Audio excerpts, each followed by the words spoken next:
9절부터 18절까지입니다. 신약성경 242면쯤에 있습니다. 로마서 3장 9절부터 18절. 찾으셨으면 우리 함께 읽겠습니다. 그러면 어떠하냐? 우리는 나으냐? 결코 아니라. 유대인이나 헬라인이나 다 죄 아래에 있다고 우리가 이미 선언하였느니라. 기록된 바 의인은 없나니 하나도 없으며 깨닫는 자도 없고 하나님을 찾는 자도 없고 다 치우쳐 함께 무익하게 되고 선을 행하는 자는 없나니 하나도 없도다. 그들의 목구멍은 열린 무덤이요 그 혀로는 속임을 일삼으며 그 입술에는 독사의 독이 있고 그 입에는 저주와 악독이 가득하고 그 발은 피 흘리는데 빠른지라. 파멸과 고생이 그 길에 있어 평강의 길을 알지 못하였고 그들의 눈 앞에 하나님을 두려워함이 없느니라 함과 같으니라. 아멘. 우리가 지난주에 하나님께서 우리를 어떻게 만드셨는가, 사람을 어떻게 만드셨는가 하는 것에 대해서 좀 이야기 나눴습니다.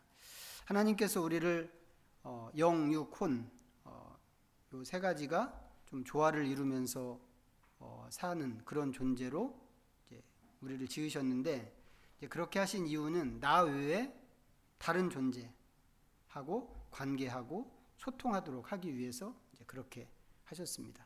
이제 나 외에 다른 존재라고 하는 것은 뭐 당연히 첫 번째는 이제 하나님, 우리를 지으신 하나님이 계신다고 하는 것 하고, 또 나하고 같은 형상을 갖고 사는 다른 사람들이 있을 수 있고, 그리고 세 번째로는 하나님과 사람 외에 우리가 사는 이 세상과 또 이 세상에 있는 모든 피조물들을 생각할 수 있습니다.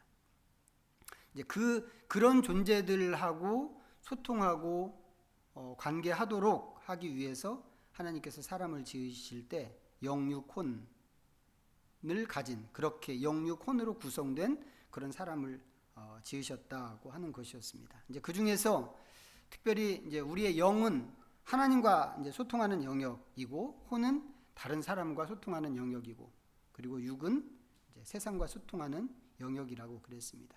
물론 꼭 1대1로 이렇게 상응해서 영은 하나님하고만 소통하고 혼은 사람하고만 소통하고 이러는 건 분명히 아닙니다. 이것들은 이제 서로 연결되어 있기 때문에 그 조화 속에서 아주 미묘한 그런 관계 속에 모든 어떤 존재하고 관계를 하든지 소통하든지 이 모든 구성 요소들이 같이 작용하고 움직이는 게 분명히 있습니다. 하지만 이제 그 중에서도 더 집중적으로 그 소통을 원활하게 하는 그 영역이 있다고 하는 것입니다. 자, 무엇보다도 인간에게 하나님은 창조주 하나님이십니다. 그리고 인간은 하나님에 의해서 존재하는 그런 존재죠. 인간은 하나님께서 자기 자신의 몸과 생명을 주셨을 뿐만 아니라 존재의 의미까지 주셨다고 하는 것을 절대로 잊어서는 안 됩니다. 그냥 살면 되지 이게 아니란 말이죠. 하나님이 우리를 바라보시면서 의미 부여하시는 내용들이 분명히 있기 때문에 우리 존재의 의미도 하나님에게서 왔다고 하는 것을 우리가 생각해야 하고, 이 존재 자체가 하나님에 의해서 된 것이기 때문에 이 하나님을 우리의 사고와 삶의 중심에 모시고 사는 것이 무엇보다도 중요하다. 왜? 하나님이 아니면, 모든 것을 주신 하나님이 아니면 우리는 아무것도 아니기 때문에 그렇습니다. 자, 비해서 나 아닌 다른 사람은 어떤 존재인가? 나 아닌 다른 사람은 돕는 배필입니다. 그건 하와인데? 이 배필이라는 말이 이제 결혼 관계에서 쓰는 그런 용어죠. 그런 말이기는 하지만 하나님께서는 아담에게 돕는 배필을 주실 때 아담이 혼자 사는 것이 좋지 않아서 다른 사람을 만들어 주셨단 말이죠. 부인을 만들어 줬어. 이제 우리는 보통 이제 일반적으로 그렇게만 생각을 하는데, 단지 부인을 만들어 줬다는 측면만이 아니라 다른 사람을 만들어 준 겁니다. 나 아닌 다른 사람을. 그래서 영어 성경에서는 이 사람을 이야기할 때 헬퍼, 돕는 배필을 헬퍼라고 그렇게 표현을 하는데, 그러니까 꼭 부부 관계가 아니더라도 나 외에 다른 사람은 하나님께서 혼자 사는 것의 그 안 좋음을 해결할 목적으로 주신 사람이라고 하는 것입니다. 그런 점에서 인간은 서로에게 돕는 배필이고 동역자고 친구인 셈입니다. 다른 사람을 상대하고 소통할 때 그런 관계로 소통해야 한다고 하는 것을 또 생각할 수 있어야 됩니다. 세상에 대해서는 어떤가요? 세상은 하나님께서 관리 책임, 세상에 대한 관리 책임을 사람에게 주셨습니다. 원래 세상은 하나님 보시기에 좋은 세상이었죠. 하나님께서 매일매일 작품을 만드시고는 그리고 나서 이만큼 한 발짝 떨어져서 이렇게 보실 때 하나님 보시기에 좋았더라. 하나님 스스로도 만족하고 좀 자부심이 탁 생길 만한 그런 작품들을 만드셨고 그렇게 보셨단 말이죠. 그러니까 하나님에게 이 세상은 그냥 보고만 있어도 가슴이 뿌듯해지고 기분이 좋아지는 그런 작품입니다. 세상의 모든 것들이 다 그렇습니다. 그런 세상을 하나님이 얼마나 소중하게 다루실까 우리가 생각할 수 있죠. 우리가 잘 아는 요한복음 3장 16절, 하나님이 세상을 이처럼 사랑하사 라고 하시는데, 거기서 이처럼이라고 하는 것은 아들을 주실 만큼이잖아요. 독생자를 주셨으니 인데, 그게 이 세상을 사랑하셔서 주신 거란 말이죠. 내가 사람을 사랑해서 아들을, 독생자를 주님 이렇게 이야기하지 않고 그 성경 말씀이 세상을 이처럼 사랑하사. 근데 그렇기 때문에 이 세상이라, 거기서 말하는 세상이라고 하는 게 사람만 해당되는 게 아니고 말 그대로 온 세상을 포함하는 그런 말인 것입니다. 그리고 예수님으로 인해서 구원을 받는 것은 사람만 구원받는 게 아니라고 하는 것. 물론 사람이 구원받지만 사람과 함께 이 세상과 자연도 예수님으로 인해서 구원을 받는 것입니다. 로마서 8장에 보면 자세하게 나와 있습니다. 이게 무슨 소리야 싶은 분은 로마서 8장을 꼭 한번 읽어보시면 좋겠어요. 자, 그 정도로 사랑하시는 세상인데, 그렇게 사랑하시는 세상을 하나님께서 사람에게 주셨다고 하는 거죠. 마구 파헤치고 네가 하고 싶은 거 다 해봐. 응? 네 승질대로 한번 해봐. 부시고 싶으면 부셔. 이러라고 주신 게 아니겠죠. 그것보다는 하나님의 마음으로, 이 세상을 보시는 하나님의 마음으로 관리하라고 주신 것입니다. 또 그렇게 해야만 하는 이유가 뭐냐면, 이 세상이 우리 삶의 터전이기 때문에 그렇습니다. 기후위기, 또 환경 파괴, 이런 것으로 인해서 우리가 지금 걱정하는 게 뭐예요? 인류 멸종, 이걸 걱정하고 있단 말이죠. 우리의 다음 세대가 될지, 그 다음 세대가 될지, 아니면 또 무슨 기술이 개발돼서 이 위기를 잘 뛰어넘을지, 그거 우리가 다 알지 못하지만 이대로 가다가는 인류가 멸종할 수 있다. 이런 걱정들 지금 계속해서 매스컴을 통해서 책자들을 통해서 이야기하고 있는 게 다 이런 거란 말이죠. 세상과 환경이 파괴되면 인간도 파괴된다고 하는 것입니다.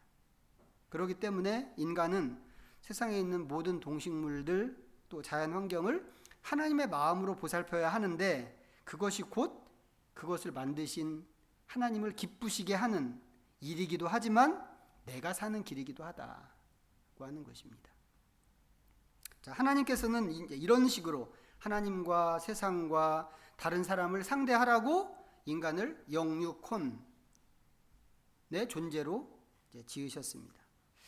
이 기능이 인간에게 있어서는 이제 너무 소중한데, 그 중에서도 영이 아주 소중한 것이라고 그랬습니다. 영은 하나님과 소통하는 영역이기 때문에 우리의 삶에 있어서, 우리 인생에 있어서 뿌리와도 같은 그런 영역이 영이란 말이죠. 그래서 이 영이 어떻게 하느냐에 따라서 혼이 영향을 받고 육도 영향을 이제 받습니다.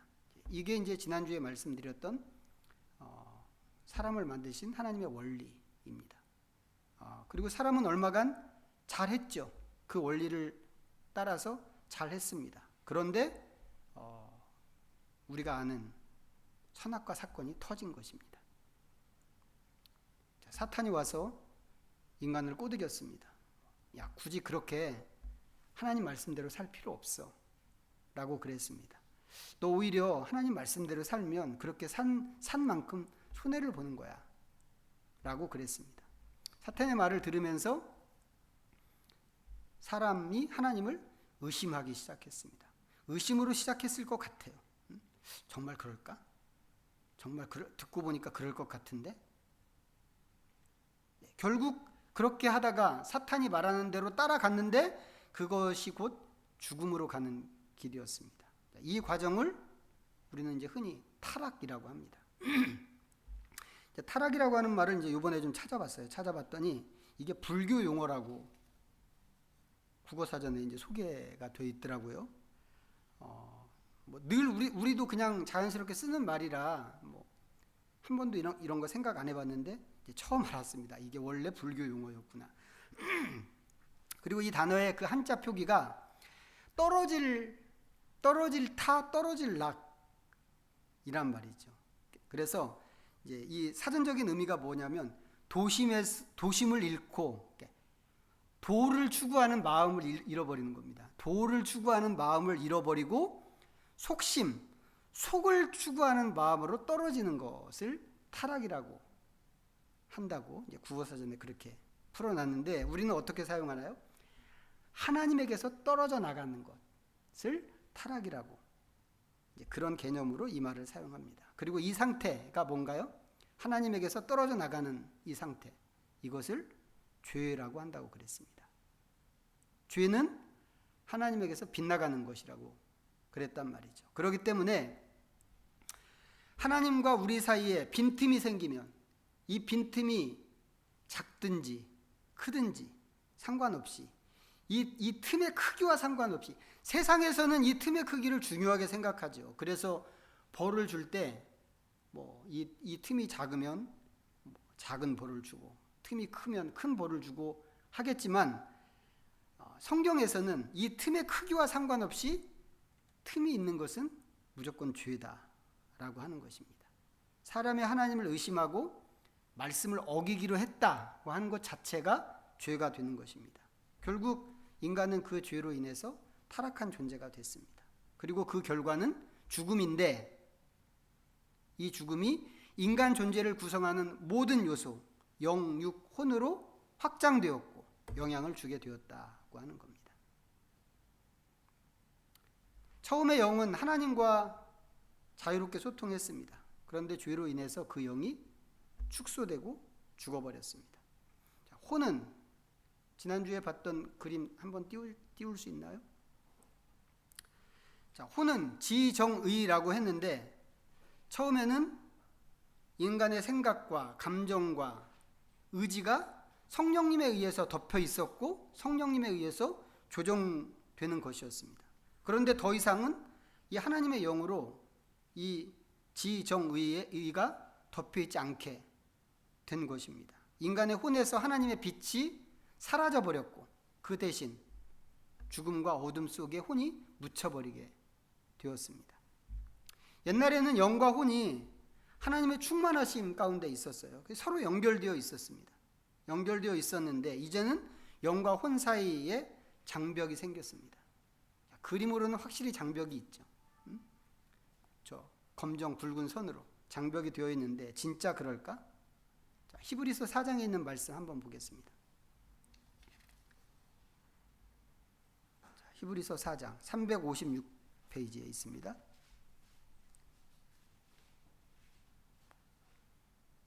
12절, 4장 12절 읽어보겠습니다. 시작. 하나님의 말씀은 살아있고 활력이 있어 좌우에 날선 어떤 검보다도 예리하여 혼과 영과 및 관절과 골수를 찔러 쪼개기까지 하며 또 마음의 생각과 뜻을 판단하나니. 이 구절이 이제 표현하는 것들이 몇 가지가 있는데 이제 어떤 그림인지 한번 상상을 해보세요. 제일 먼저 하나님의 말씀에 대해서 이야기합니다. 하나님의 말씀은 잘 벼려진 양날 검과 같다고 하는 게 있죠. 그런데 그 칼로 사람의 혼과 영과 관절과 골수를 찔러 쪼갭니다. 뭐 혼과 영은 뭐 이제 뇌나 얘기한 혼과 영인데 관절과 골수는 뭐예요? 이게 몸이죠, 몸, 육. 결국 이 얘기는 영과 혼과 육을 지금 얘기하는 겁니다. 그런데 하나님의 말씀이라고 하는 그 칼로 이것들을 찔러 쪼갭니다. 찔러 쪼갠다고 하는데 왜 찔러 쪼갤까요? 생각해 보세요. 두 개의 어떤 독립된 덩어리가 서로 딱 달라붙어 있을 때 이런 거 쪼개보신 적 있으신가요? 아주 냉동실에서 깡깡 얼어붙은 삼겹살? 뭐 이제 시간적인 여유가 있으면 뭐 그냥 이렇게 놓고 해동해서 먹을 수 있지만 뭐 지금 당장에 뭐 구워 먹어야 된다라고 한 다음에 이제 칼을 쑤셔 넣고 그 마디마디를 다 비틀어서 떼어내죠. 다 해보셨죠? 뭐 딱 그것과 같은 것은 뭐 아닐 수 있겠습니다만 그와 비슷하게 타락한 인간의 영과 혼과 육 사이에 그냥은 안 떨어지는 분리된 장벽이 생겼다고 하는 것입니다. 완전히 나누어진 것이죠. 영어 성경에도 보니까 이 부분을 영과 혼이 나뉘어졌다고 아주 그냥 명확하게 그렇게 번역을 해놓은 게 있더라고요.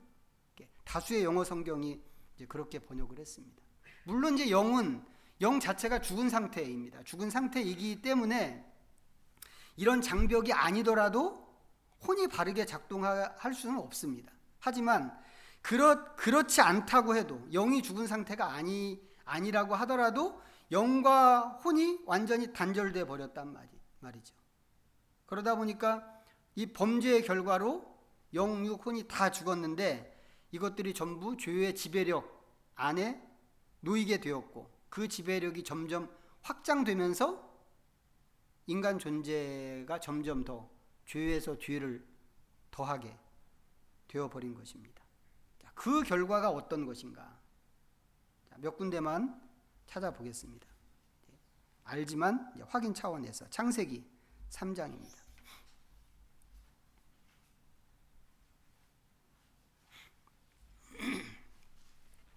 창세기 3장 8절부터 10절입니다. 읽죠. 시작. 그들이 그날 바람이 불 때 동산에 거니시는 여호와 하나님의 소리를 듣고 아담과 그의 아내가 여호와 하나님의 낯을 피하여 동산 나무 사이에 숨은지라. 여호와 하나님이 아담을 부르시며 그에게 이르시되 내가 어디 있느냐. 이르되 내가 동산에서 하나님의 소리를 듣고 내가 벗었으므로 두려워하여 숨었나이다.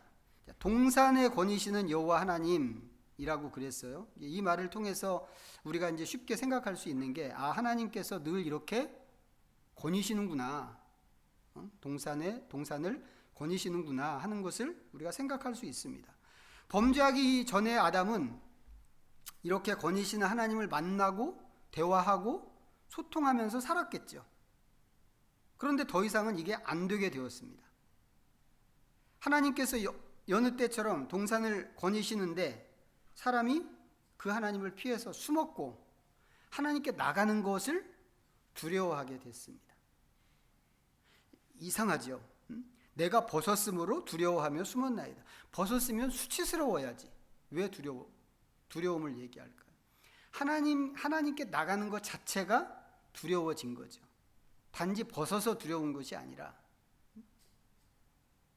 영으로 하나님과 소통한다. 이건 생각할 수준이 지금 못 되는 것입니다. 하나님께 나가지도 못하는 그런 형편이 되어버렸기 때문에 그런 사람이 어떻게 하나님과 소통을 할 수 있겠어요? 이렇게 사람과 하나님과의 관계가 벌어졌고 틈이 생겼고 시간이 지날수록 이 벌어진 틈이 점점 커지게 된다고 하는 겁니다.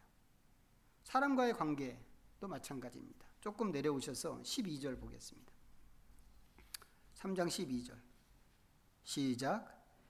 아담이 이르되 하나님이 주셔서 나와 함께 있게 하신 여자 그가 그 나무 열매를 내게 주므로 내가 먹었나이다.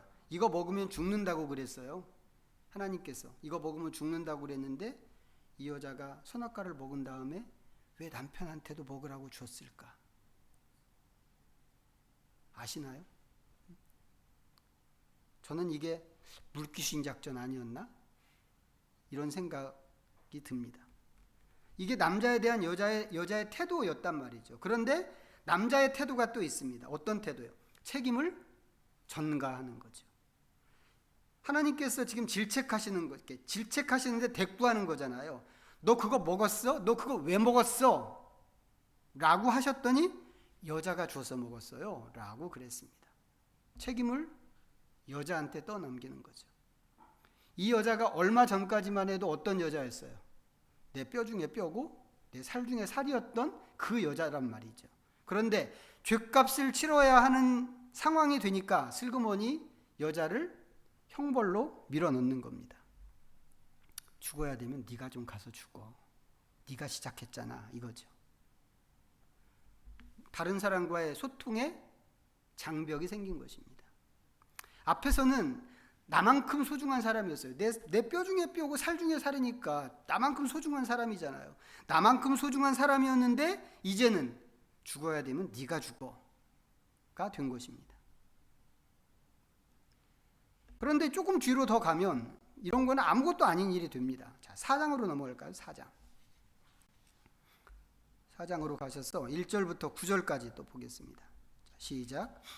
아담이 그의 아내 하와와 동침하매 하와가 임신하여 가인을 낳고 이르되 내가 여호와로 말미암아 득남하였다 하니라.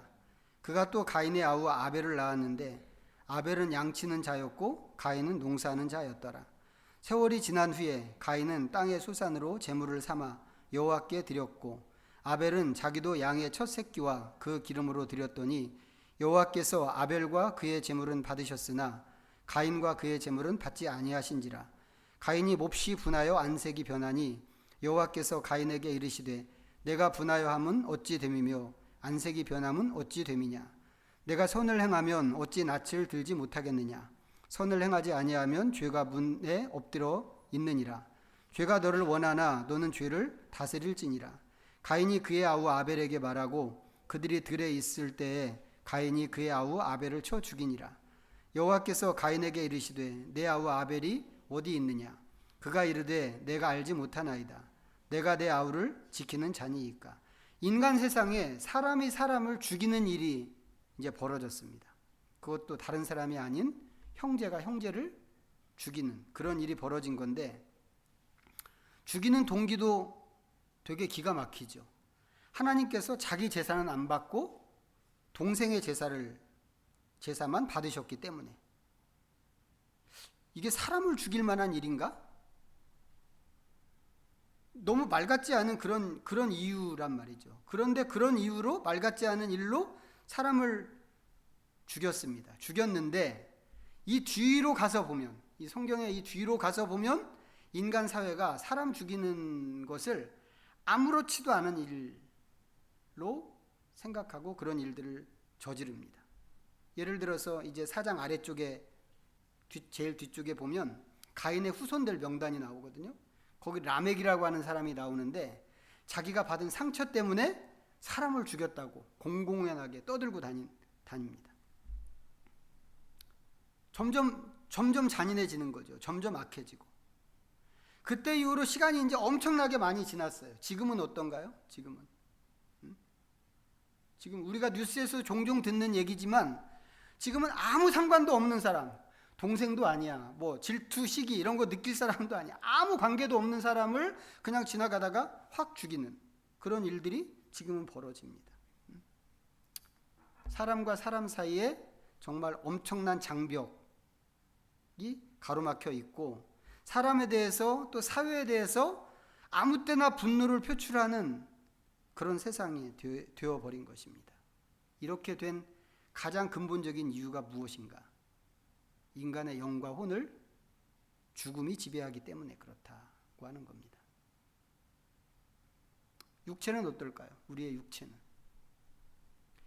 육체가 제일 먼저 직면한 사건, 장면이 있다면 그것은 하나님의 선언이었을 것 같아요. 흙으로 돌아가라고 하는 그 선언이죠. 너는 흙이니 흙으로 돌아갈지니라. 하나님께서 선악과에 대해서 경고하셨을 때 이제 처음부터 죽음을 말씀하셨잖아요. 먹으면 틀림없이 죽는다. 이거였습니다. 근데 그 죽음은 어떤 죽음인가? 사실상 생각해 보면 전인적인 죽음입니다. 지금 우리가 얘기하고 있는 것처럼 우리의 영부터 시작해서 혼과 육 전체가 다 죽는 그런 죽음인데, 영과 혼의 죽음은 사실 우리한테 별로 실감은 안 나죠. 실감 안 나는 이유는 이게 안 보이는 영역이기 때문에 그렇습니다. 그런데 비해서 육의 죽음은 분명하죠. 우리는 늘 옆에서 그걸 보기도 하고 듣기도 합니다. 이 육의 죽음이 있다고 하는 것을 분명히 우리는 알고 있고, 어떤 사람도 이 죽음에 저항할 수 없다고 하는 것도 알고 있고, 피하거나 도망갈 수 없다고 하는 것도 알고 있습니다. 모든 인간은 어떤 형태로든지 죽게 되어 있습니다. 이게 너무 분명하고 예외가 없는 그런 일이기 때문에 사도 바울 같은 경우는 이 일을 우리의 죄인된 증거로 제시를 했습니다. 죄의 삭은 사망이니. 왜 사람이 이렇게 다 죽게? 이게 죄인이라는 증거이기 때문이야 라고 하는 거죠. 그런데 그 정도로 명확한 게 우리 육체의 죽음인데, 이 죽음이라고 하는 게 단순히 흙으로 돌아가는 그것만 있는 게 또 아니라는 생각이 들어요. 그 죽음이 흙으로 돌아가는 육체의 죽음 이전에 우리는 살아가면서 죽음에 준하는 수많은 상황들을 또 직면합니다. 예를 들어서 질병, 또 뭐 폭력이나 어떤 전쟁 같은 뭐 그런 것들, 아니면 가난, 또 뭐 사고도 있을 수 있죠. 사고로 죽는 사람들이 실제로 있으니까. 아니면 재해 같은 것들이 또 그런 것입니다.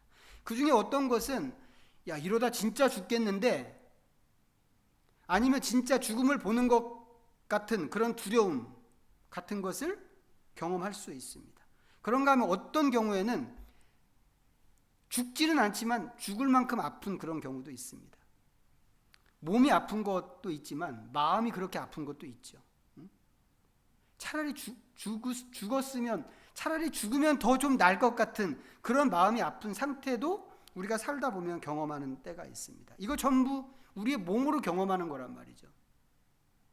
우리 육신이 수많은 종류의 이런 죽음의 한 가운데 살다가 마지막에는 이제 진짜 육체의 죽음으로 가는 것입니다.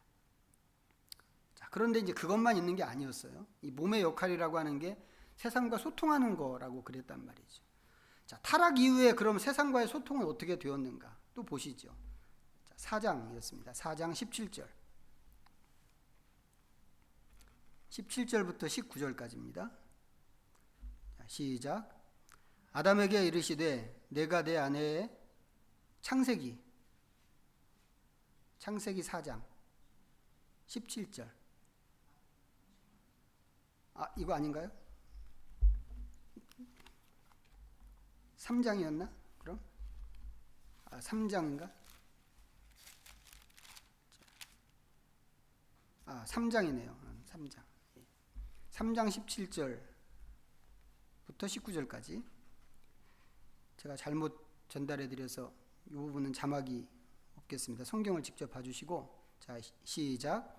아담에게 이르시되 내가 내 아내의 말을 듣고 내가 네게 먹지 말라 한 나무의 열매를 먹었은즉 땅은 너로 말미암아 저주를 받고 너는 내 평생에 수고하여야 그 소산을 먹으리라. 땅이 내게 가시덤불과 엉겅퀴를 낼 것이라. 내가 먹을 것은 밭의 채소인즉 내가 흙으로 돌아갈 때까지 얼굴에 땀을 흘려야 먹을 것을 먹으리니 내가 그것에서 취함을 입었음이라. 너는 흙이니 흙으로 돌아갈 것이니라 하시니라. 전체적으로 보면 노동에 대한 말씀입니다. 노동에 대한 말씀인데, 선악과 사건이 있기 전에도 인간에게 노동이 있었다는 얘기예요. 세상을 다스리고 관리해라 라고 하시는 게 전부 사실은 노동이었단 말이죠. 노동이었는데, 그렇지만 그 노동은 꿈이 있는 노동이었습니다. 꿈이 있는 노동이고 행복한 노동이고, 또 하나님이 만드신 세상을 더 멋지게 꾸민다고 하는 그런 어떤 보람이나 자긍심 같은 것이 있는 그런 노동이었습니다. 세상과 자연도 인간의 노동을 즐거워할 만한 그런 일이 없죠.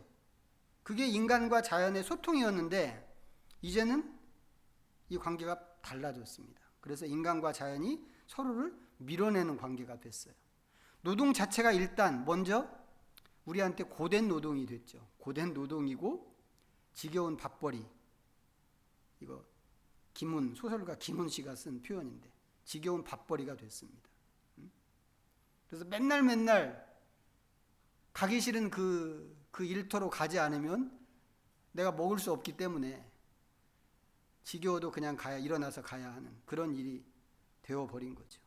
그런데 더 큰 문제는 뭐냐면 사람이 아무리 땀을 흘려서 열심히 일을 해도 노동한 대가를 충분하게, 노동한 만큼 합당하게 대가를 얻지 못한다고 하는 것입니다. 인간의 타락으로, 지금 읽은 말씀에서 얘기하는 게 인간의 타락으로 인해서 자연이 저주를 받았고 저주받은 땅은 땀 흘린 것만큼 정직한 결과를, 거기에 대한 정직한 결과를 내놓지 않게 됐고, 사람이 하는 일은 또 어때요? 거꾸로 세상과 자연을 파괴하는 쪽으로 방향이 바뀌었다고 하는 거죠. 하지만 앞서 말씀드린 것처럼 세상이 파괴되면 인간도 파괴될 수밖에 없습니다. 이 세상이 우리가 사는 터전이기 때문에. 근데 사람이 손만 대면 망가지네. 결국 죽음의 몸으로 만들어내는 일도 죽음이라고 하는 것을 우리가 이 말씀을 통해서 생각할 수 있는 것입니다. 지난주에는 말씀드린 것이 하나님께서 우리에게 주신 것이었어요. 하나님께서 우리에게 무엇을 주셨나? 이거 말씀드렸는데, 하나님으로 충만한 상태에서 우리의 영육혼이 늘 생기가 넘치고 그 삶은 의미와 가치로 충만한 그런 삶이었는데, 오늘은 뭐예요? 오늘 말씀드린 것은 지난주 것과 비교해 보면 우리가 무엇을 잃어버렸나, 또 이 잃어버린 것의 결과가 어떻게 됐나, 어떤 것인가, 이거 지금까지 말씀을 드렸습니다. 오늘 시작할 때 로마서를 읽었는데, 오늘 본문으로 읽은 로마서 말씀은 지금 말씀드린 이 모든 것을 한 단락으로 기록한, 압축해서 기록한 그런 말씀입니다. 설교의 결론 삼아서 우리 이 말씀 한번 다시 읽어보겠습니다. 로마서 3장 펴시고 242면 9절부터 18절이었습니다. 의미를 좀 생각하시면서 읽도록 하죠. 9절부터 18절 시작. 그러면 어떠하냐? 우리는 나으냐? 결코 아니라. 유대인이나 헬라인이나 다 죄 아래에 있다고 우리가 이미 선언하였느니라. 기록된 바 의인은 없나니 하나도 없으며 깨닫는 자도 없고 하나님을 찾는 자도 없고 다 치우쳐 함께 무익하게 되고 선을 행하는 자는 없나니 하나도 없도다. 그들의 목구멍은 열린 무덤이요 그 혀로는 속임을 일삼으며 그 입술에는 독사의 독이 있고 그 입에는 저주와 악독이 가득하고 그 발은 피 흘리는데 빠른지라. 파멸과 고생이 그 길에 있어 평강의 길을 알지 못하였고 그들의 눈 앞에 하나님을 두려워함이 없느니라 함과 같으니라. 유대인 헬라인 구분 없이 모든 사람이 이런 상태인 것입니다. 그런데 우리는 어때요? 우리는 태어날 때부터 이 상태를 경험해 왔잖아요. 이 상태만 경험해 왔습니다. 시기하고 질투하는 거, 그거 나도 다 해봤단 말이죠. 응? 옆에 있는 사람이 좋은 거 갖고 있으면. 제가 지금도 기억나요. 처음에 샤프 펜슬 처음 나왔을 때 제가 그 초등학교 한 5학년인가 6학년인가 그때 이제 이 샤프 펜슬이 처음 나왔는데 우리 반에 그 샤프 펜슬을 갖고 있는 애가 있었어요. 너무 부러운 거예요. 너무. 우리 집은 너무 가난해서 그렇게 좋은 펜슬 구할 수도 없었지만 아주 몽당 연필까지 이 볼펜 껍데기에다가 이렇게 박아갖고 마지막까지 깎아서 써야 되는 그런 형편이었기 때문에 감히 언감생심 엄두도 못 내는 일인데 그게 너무 배도 아프고 부럽기도 하고 그런 마음 우리 다 가져봤단 말이죠. 아주 어렸을 때부터 음? 말도 뛰기 전부터 이 막 엄마를 아프게 하고 엄마에게 막 땡깡을 부리고, 조금 크면 이렇게 굴르고 기어다니고 이렇게 할 때 옆집 아이, 옆에서 놀러 온 아이를 막 할퀴고 뭐 이런 것들 우리 다 해봤단 말이죠. 처음부터 우리가 그런 것만 경험했기 때문에 우리는 이런 것을 아무렇지도 않게 생각합니다. 뭐 사람이 다 그렇지. 오히려 이런 것을 자연스럽게 여길지도 모르겠어요. 그런데 하나님께서 창조하셨을 때를 생각하면 이거 전부 정상이 아닌 것이다 라고 하는 겁니다. 사람을 죽이는 것만 정상이 아닌 게 아니고 우리 안에 솟구쳐 올라오는, 시시때때로 올라오는 그런 불편한 감정들까지도 사실은 정상이 아니다 라고 하는 거죠. 하나님께서는 정말 처음에 좋은 것을 주셨어요. 좋은 것을 주셨는데 우리가 많은 것을 잃어버렸다는 거죠. 잃어버리고 그러다 보니까 이제는 인간의 인격과 삶의 그 전체가 아주 엉망진창이 되어 버렸습니다. 우리가 이 사실을 분명히 기억해야 된다고 하는 겁니다. 이걸 알지 못하면 우리가 무엇을 잃어버리고 이 잃어버린 것의 결과가 어떤가 하는 것을 우리가 제대로 알지 못하면 하나님께서 우리에게 무엇을 주시든지 그게 왜 좋은가 이해를 할 수 없게 되기 때문에 그렇습니다. 전에 한번 말씀드렸잖아요. 예수님께서 말씀하실 때 인자가 온 것은 죄를 해결하고 죄인을 구원하기 위해서 온 것이다. 제가 그때 질문했습니다. 이게 단가? 이게 단가? 하나님께서 우리에게 주시는 것이 왜 가치가 있는가 모를 수 있단 말이죠. 저는 한편으로 생각하면 그렇게 물어보고 싶었거든요. 이게 다야? 아니 나는 지금 이렇게 힘든데, 난 이렇게 가난한 것도 힘들고 병난 것도 힘들고 힘든 게 이렇게 많은데 죄사함을 위해서 오셨다고 하는 게 이게 단가? 그것은 우리가 무엇을 잃어버렸는지를 모르기 때문에 던지는 질문일 수 있다고 하는 겁니다.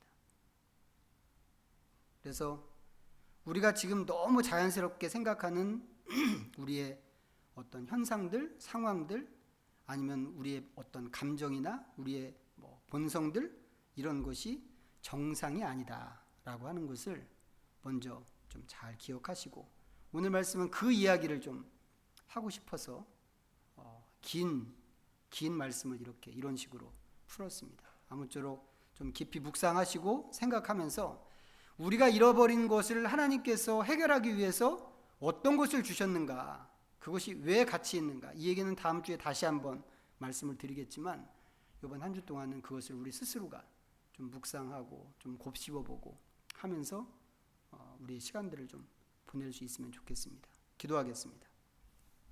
우리 잠시 말씀 좀 기억하면서 이 시간 하나님 앞에 묵상하며 좀 잠시 시간을 보내도록 하겠습니다.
사랑의 하나님, 우리를 창조하실 때 하나님의 충만한 존재로 창조하셨지만 우리는 하나님께 반역했고 그 결과로 죽음의 지배를 받게 되었습니다.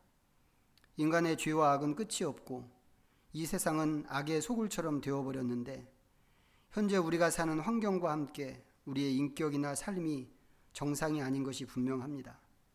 우리로 하여금 하나님을 놓침으로 모든 것을 잃어버렸다는 사실에 눈뜨게 하시고 처음의 상태로 돌아가기 위해서 마땅히 붙들어야 하는 것을 알고 붙잡게 하여 주옵소서. 여전히 반역과 죄 가운데 있는 우리 자신에 대해서 안타까움과 아픔을 느낄 수 있는 저희들이 되게 하여 주옵소서. 예수님의 이름으로 기도하옵나이다. 아멘.